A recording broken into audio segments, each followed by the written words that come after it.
It's Zion Hezekiah here, aka Hez. We're recording on Tuesday, June 30th, 2020.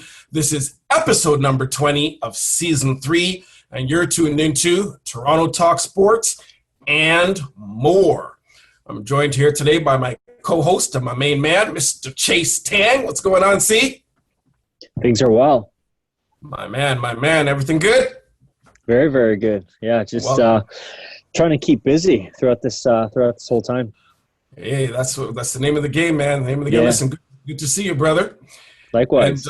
And we have two first-time guests here on the show. Very excited to have Toronto-based DJ and radio host for over 25 years, DJ Mel Boogie is on the show. DJ Mel, what's going on? I'm good.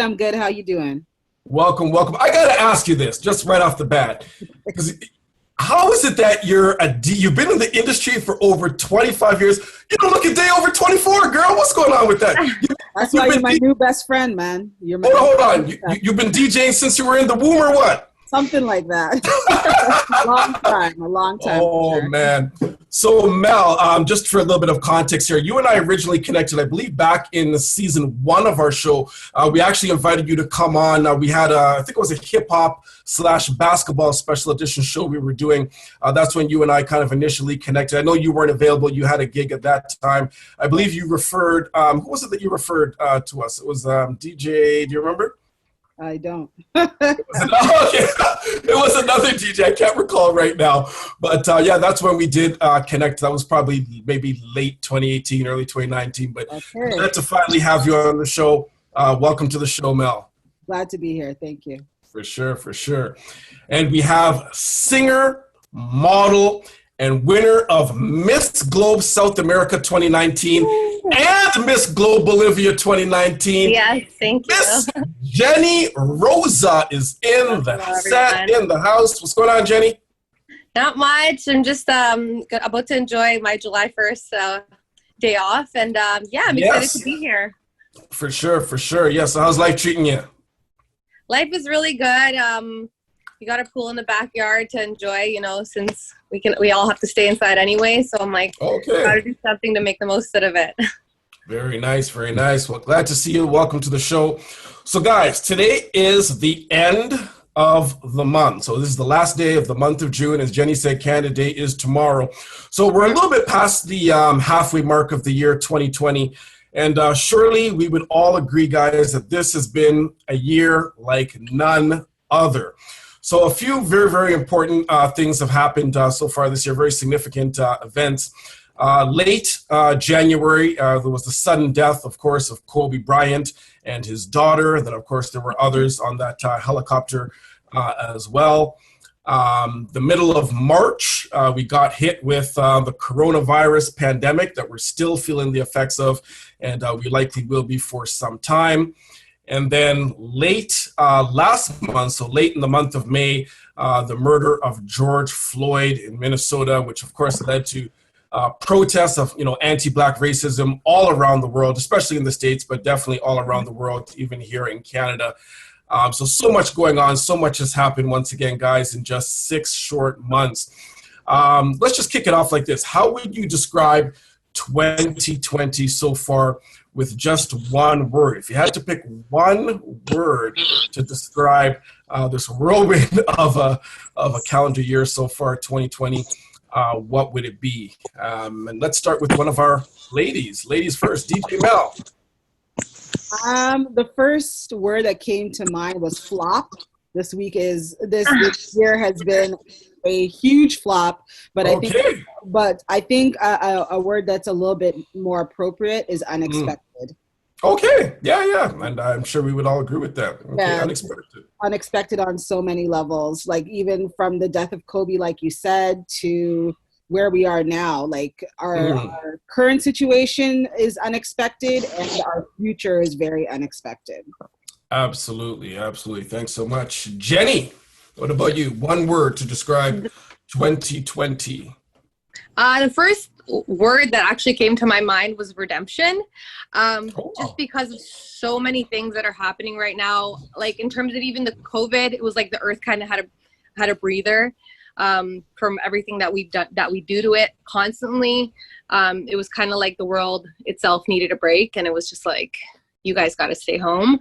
And then from the movement that's happening right now after George Floyd passed away, was murdered pretty much, just the people, they've kind of had enough. You know, they're enough with the system, enough with every like injustice that's constantly happening. You know, the racism that, you know, even in Canada, people try to act like it's not that bad, but it's like, is not that bad good enough? It's not, right? So that's the first word that actually came to my mind. Okay, very good. What about you, Chase? I feel like the first word is, I want to say effing, but I can't swear. The second word is insane. Like that's like I feel like for the most part, most things that happen, I feel like it's like I don't really get too, like I feel like I'm able to kind of keep pretty sort of sane, like mentally, not be phased too much by the news and stuff, but everything that's happened, like I remember exactly where I was at with the Kobe situation, exactly where I was at when the first lockdown happened, like the exact second what I was doing. And then when the George Floyd thing really blew up too, like it was just like, I feel like that's the thing, is that I've never in my entire life have seen just so much, like it's I think that's just the word that comes to mind, is just, it's been insane. Like it's like there's like no structure, there's no rule, there's no, everything's just like all over, and I've never seen anything like this. So I feel like that's the best way that I've kind of been able to process everything, is with that one word. Okay. Well, I'm just glad that none of y'all stole my word. Because for me, the word that I would use to best describe 2020 thus far, guys, is revealing. So this year has been very revealing, and I mean on so many different levels. I would say personally, or just from an individual standpoint, you know, when we talk about, you know, just, you know, the virus that once again kicked off in the middle of March, and then even the stuff that's going on right now with, you know, all of the protests and, you know, anti-Black racism and whatnot. It's just really revealed a lot of, you know, I guess you can say people's intentions, people's motives, people's feelings about things. You start to see and understand, and I'm talking people who perhaps you know, maybe within your circle, people who you thought you knew, and things of that nature. It's just, eyes are opened. It's everything is kind of on the table. It's just been a very revealing year, for good and perhaps not for good, but I would say for me, revealing would be that word where it's like, okay, now we see a lot of things, right? How have you been coping with things like personally, in terms of, you know, yourself, your family, those within your, you know, your circle, in terms of everything that we've discussed so far, in terms of all the things that have occurred so far this calendar year 2020? Mel, how have you and yours been just, you know, coping with everything? A lot of gin and tonic. Okay. Me All right. too. Let me make a note of that. Gin and tonic. Yeah, but I think one thing that I realized over the past couple of months is how important self-care is. And I used to kind of take that for granted. I'm a natural workaholic. I'm always on the go.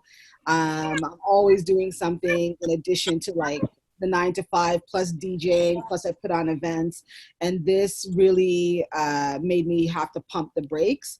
But in doing so, I'm still working from home and doing all of that, but because there's no separation between work life and home life, really, it's all in the same place. Over the past few weeks, I've really tried to make an effort to get out of the house and just try to separate and really start protecting my mental health because of everything going on in the world. And I know we're going to get to the protests later, but in addition to like the COVID and everything happening and just kind of loss of what would have been perceived as control over your actions, over your schedule, all of that is completely thrown out the window. So just trying to reassess all of that and making sure that, you know, you stay sane, because you have a family, you have people who depend on you. That's your mental health is as important as your physical health. Huge. Absolutely. Has it been like overwhelming at times? Have you ever felt like, I'm about to burst? Like, I don't know if you've had that a particular moment over the last couple of months where it's just like, this is literally too much? Yeah, absolutely. Absolutely. For me, one thing that I did, which helped a little bit, was just kind of peel back from social media and just completely unplug from that, because you have to think, like, seeing these disturbing images on constant loop. Oh, yeah. Plus, in the news, it's on news. The news cycle is 24 hours. You're seeing the same thing over and over again. You're seeing different people present their perspective on these insane happenings over and over again. So, you know, you're human. You know, you might start internalizing stuff, and that's not something you want to do when you're in a vulnerable place. So no, there's nothing wrong with turning stuff off, unplugging, deactivating your account for a bit, and just focus on stuff that just brings you joy. If it's music, if it's reading, whatever that is for you, sure. That's like something strong that I'd recommend doing. I love that. I'll throw it to you, Jen, picking up on what Mel was just talking about. How often have you had to kind of just, you know, take a step back from, you know, all of the negativity in terms of things that we see via the media, whether it's the news or, you know, on the socials, you know, in terms of social media? How have you been with respect to that? Because she said, I mean, there's so much negativity out there. There's so many things that are going on, and everything's just kind of compounding. How have you kind of managed all that?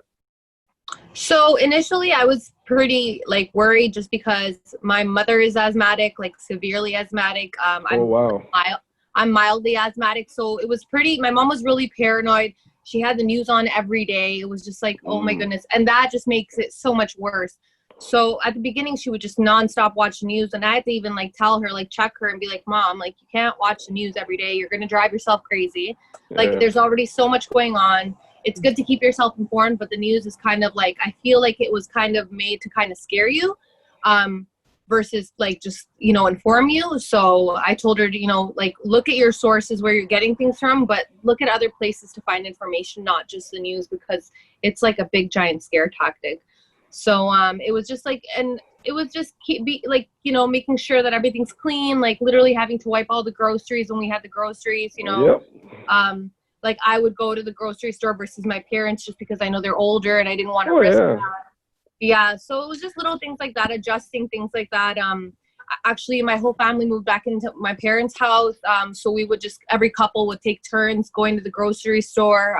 It was, to me personally, because I have a big family, it was really nice. It felt like I was a kid again, because everybody was home again. We were all enjoying each other's company, had lots of Caesars at the beginning, turned into gin too. But yeah, so it was a lot of like card games, just like, it was a lot of entertainment for us. Like, I love my family, so to me it was just like, this is like a giant summer vacation for all of us. So except you're paranoid from all the COVID. Absolutely. Yeah, and then it's nice to get different people's perspective in your family too, in terms of like the protests and everything. And it kind of, I personally liked it, just because growing up like from immigrant parents and, you know, learning English as a second language, it kind of, to me, was a big relief, because it's kind of like opening everyone else's eyes as well to things that maybe some people don't experience, some people that have never gone through. So they would never know unless something like this had happened. And to me, I really appreciated this, because it was just like, wow, now people will actually be able to read stories and other people's experiences of things, even if they're little things, like whether it be things at the grocery store or just looks that people give you based off of like, yeah. So it's just like, to me, it was a relief, because it's like, this needed to happen. So I'm happy that it happened, but I'm also saddened by the fact that it's 2020 and these things are still happening. So for sure. Yeah, it's just a lot of mixed emotions. Big time. Chase, let me kick it to you here. You and I, you know, we've shared obviously on the show in the past in terms of how things have affected us personally. I want to kind of, you know, shift gears a little bit in terms of just picking up on one of the things that Jennifer was just mentioning. So when it comes to, you know, we can talk about COVID-19 or even, you know, the protesting and the anti-Black racism protests and whatnot. You know, we all have, you know, friends and family members, you know, business associates, co-workers, this and that. How do you personally, Chase, and if you guys want to jump in on this as well, handle, you know, once again, either friends, family members, anybody within your circle that has a totally different view from you on anything and everything, you know, that's happening. So for example, when COVID-19 first came out, when it kind of blew up in March, there were all these, I'll just call them alternate theories that, circulating and all these different things, you want to call them conspiracy theories or whatever the case.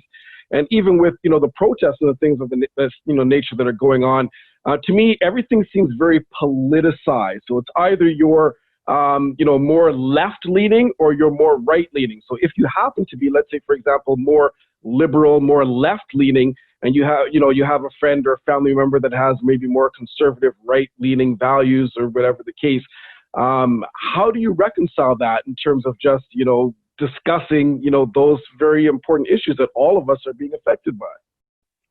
Well, I'll tell you one thing, Z, is literally about a month ago, I had a good friend of mine.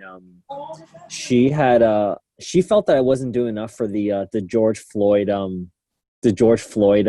awareness, and because I've always she called you out. Yeah. She it was like a novel of DM messages and stuff on Instagram, and that was because she knows I'm always very active on advocating for mental health and have a decent sized audience, and I'm always very active on social media. But I felt that she was just just putting a black box on the Tuesday is not enough, and you have a platform and you haven't done anything, and I was surprised. She was very so, and I kind of told her my thoughts and where I felt that it wasn't something that I felt I was able to make a massive impact.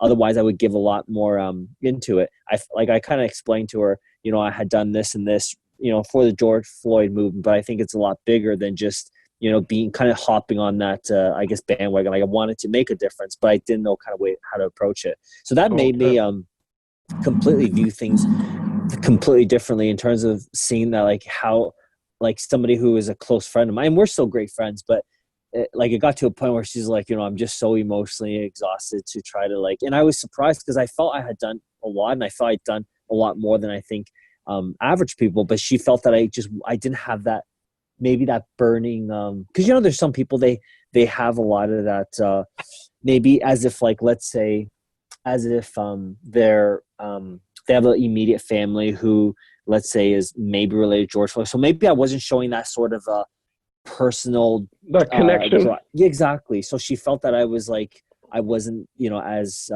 sincere, maybe. Exactly. Yeah, exactly. Which was I felt was not accurate. So I kind of explained to her, but that was eye-opening for me. And so especially what you're saying about people being on kind of the extremes of one or the other, revealing this last, especially with COVID.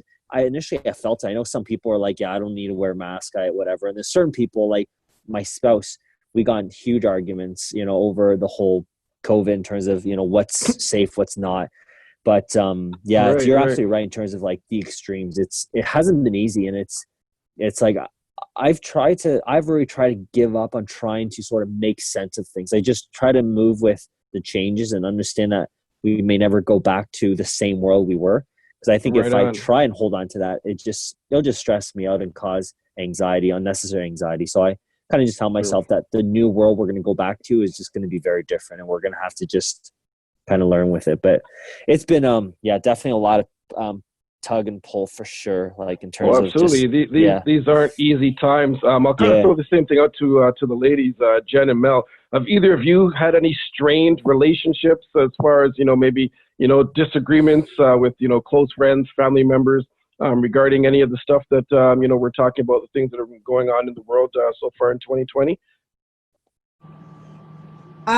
Well, for me, I haven't really. When I was growing up, and I know I'm a little bit older than you guys, but growing up, I was often the only black person. So I'm used to having to feel like I have to represent all black people. Where I was the only black person actually for almost a year, and the company had about 140 people in it. Growing up, I took piano lessons, and as I got higher up in with the Royal Conservatory, I was the only black person. And now that I'm older, I take my time before having to explain stuff, because I'm just one black person. My experiences don't represent every black person from Toronto, every black person in Canada. You know what I'm saying? So I really, instead of being emotional and emotionally driven, I've really stepped back and just tried to be more rational, be more mature in my movements and more methodical. I don't have to explain everything, but one thing I will say is that this has been an eye-opener, revealing, if you will, because there were people who either they didn't know or they didn't care that this level of racism was going on. Yeah, because there are still some people that don't even acknowledge that systemic racism is even a thing. Like, how do we deal with that? If, you once again, you have a close friend, family member, work associate who doesn't even see that there's an issue, that there's a problem going on. How do we deal with that? Like to put it in perspective for you guys, Rodney King happened when I was in high school. Yeah. So between Rodney King, Sean Bell, Eric Garner, Trayvon Martin, like the names, the list gets longer and longer. It does, unfortunately, This tells you that this is nothing new. Why George Floyd? There's so many things going on in the world. We're all on lockdown. People have time to actually focus on what's happening. That is true. Instead of just brushing it under the rug, which is what, we typically do. We're humans. But now that you know, the next question is, what are you going to do about it? All right. I didn't know. You made a great point there, Mel. I think the way things were before, when, it was business as usual, or, normal as we call it, we were so distracted by, sports and entertainment and, going shopping at the mall and just life, right? But now everything is, things are opening up now, but for, at least 3 months there, everything was just on pause, everything was stopped. And we have more time to think and to, reflect and to, and then, when you see those images and, you see things on social media, you see the video, you see things unfolding right in front of your eyes, then we have time to really process, okay, what's really going on here? Jen, I wanted to get you in on this. What are your thoughts? I personally decided to go on Instagram, stay away from social media. But I went on Instagram and, for example, I saw this post that like Six Buzz put up about someone putting posters in people's mailboxes of interracial marriages. Wow. And of course, I was like totally disgusted. I'm like, I can't. And I commented something, a simple comment like, oh, what's wrong with people? Like, this isn't the 1600s, it's 2020. Like, we need to realize we're all just one human race. And the amount of comments that came, like the thread of comments that came off of that, like from people that are in like hidden accounts, like just being like full blown racist. Like, and if I tried to like stand up for the cause, they would just be like, go back to the kitchen. And like, they didn't know what my race was, obviously, because it's like Jenny, like I could be from anywhere.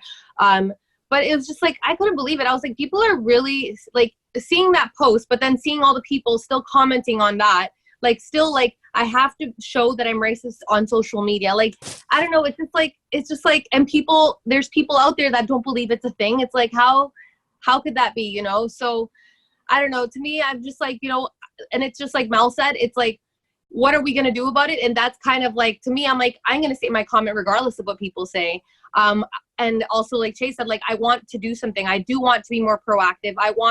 I'm constantly thinking of like, what are ways that I could reach out to people? Like, I'm constantly still posting because I'm very passionate about it because like, just like Mel, like I moved to Mississauga when I was like 7 years old.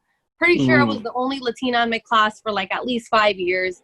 And I was like, everyone's like, is she Indian? Is she this? Is she that? And it's just like when you live with it your whole life, you kind of learn to, I'll bury it. I'll put it aside. They don't know better. So it's just like, it's a little, you're on both sides of the fence where you're just like, I don't, like, I want to get angry, but that anger it's going to fuel the fire. So you want to make sure that you make a conscious decision in how you represent yourself as a person, as a minority in the GTA and the community, right? So that's just, it's like, I try to take it a day at a time, whether it be through COVID or what's happening, just like with the systematic racism. I try to take it a day at a time. I try to inform people of what's going on.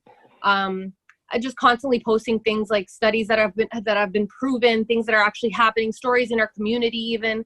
That's, to me, for now, that's what I'm doing. Of course, if any of you guys have like a step in the right direction of what we could do more, like other like protests and things, I haven't gone. like I said, I have asthma, so I'm definitely just kind of trying to avoid that route. But I definitely want to do something more. Yeah, there's definitely different ways to make a difference, and definitely want to commend you for what you're doing. I do follow you, obviously, on socials, and I see the things that you're doing and trying to bring light in, this very dark world. Guys, we are very pressed for time right now. There's so much more that we could get into. I do want to get out of here on this on a positive note. Once again, the halfway point of the year, 6 months left. The question is, guys, is there light at the end of the tunnel? And how do we end 2020 on a positive note? So how could we end this calendar year on a high? Obviously, it started off very, very rough, and who knows what the future holds. Even with regards to the pandemic, we don't know what the numbers are going to look like the tail end of summer or into the fall, mixed with the flu season and this and that. This is also a political year in the United States of America, so they could possibly have a new president. Donald Trump could get 4 more years. Who knows? All that's going to some way, somehow affect us even here in Canada. So there's so much uncertainty. But once again, is there light at the end of the tunnel? And how can we personally ensure that, we make this year, the rest of this year, positive and end 2020 on the right note as far as what we can control? I'll kick it to you, Mel. There's a couple of things we can do, and one of them is what we're doing right here, and having these types of conversations and sparking this type of dialogue.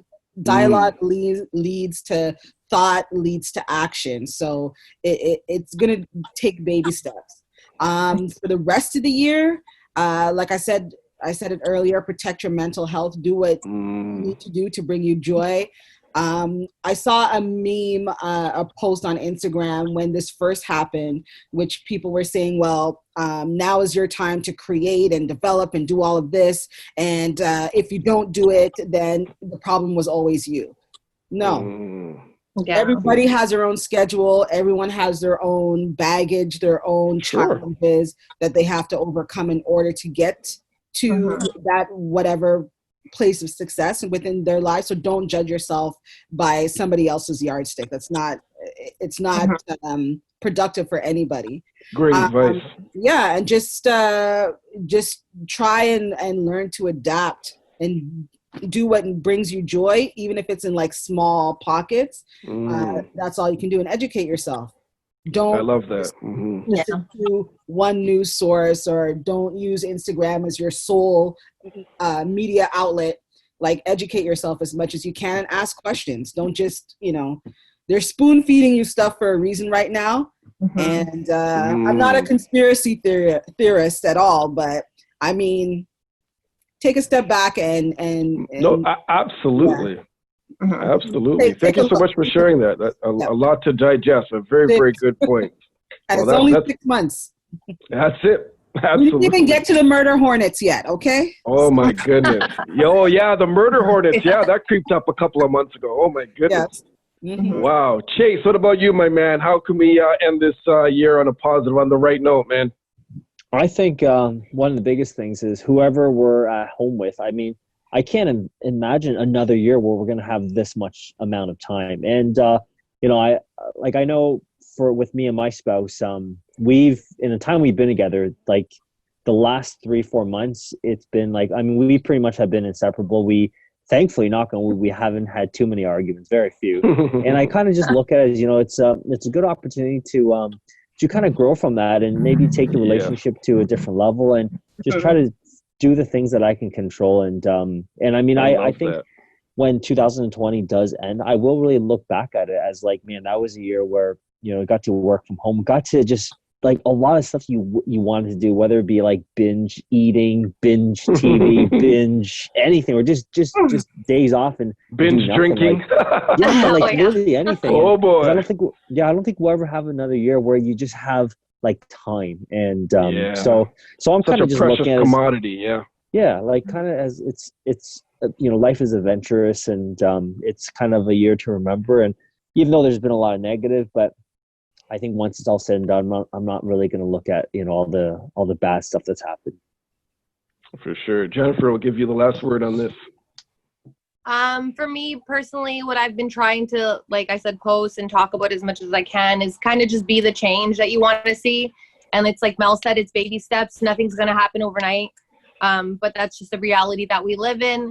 We can only choose to be kind and treat people with respect. Like Chase said, build our current relationships, maybe get back in touch with old ones that, I personally have been thinking a lot about maybe people that I lost touch with, and maybe to kind of reconnect with them and rebuild that relationship, because you realize sometimes you cut ties with people that you really miss or love, right? So to me, that's what I'm like, should I do it? Should I not do it? But I'm like, you know what? After 2020, it's like, you really shouldn't not try whatever it is that you're thinking of trying. So yeah.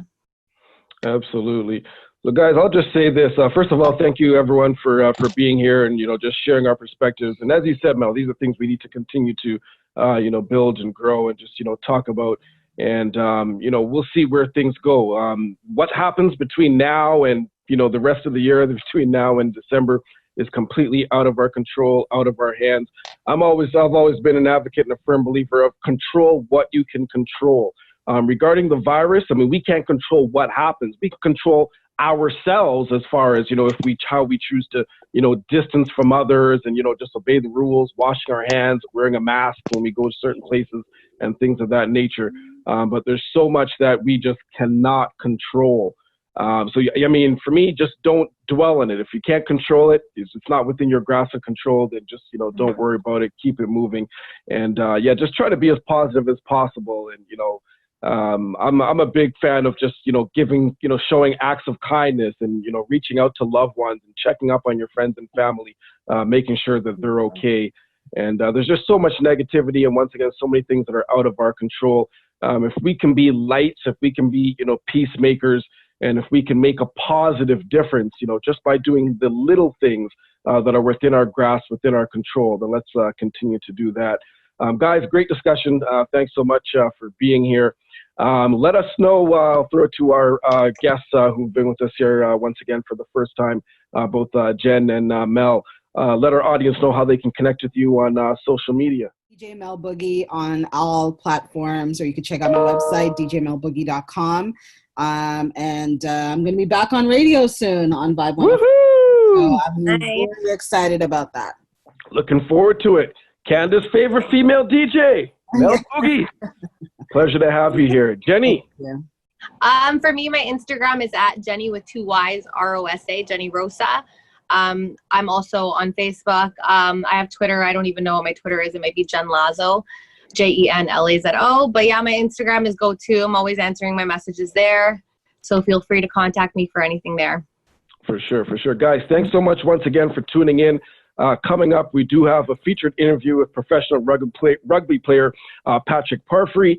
And then we have another featured interview with former sports agent and now business owner Reggie Blackwell will be joining us. Once again, this is episode number 20 of season 3, and you're tuned into Toronto Talk Sports and more.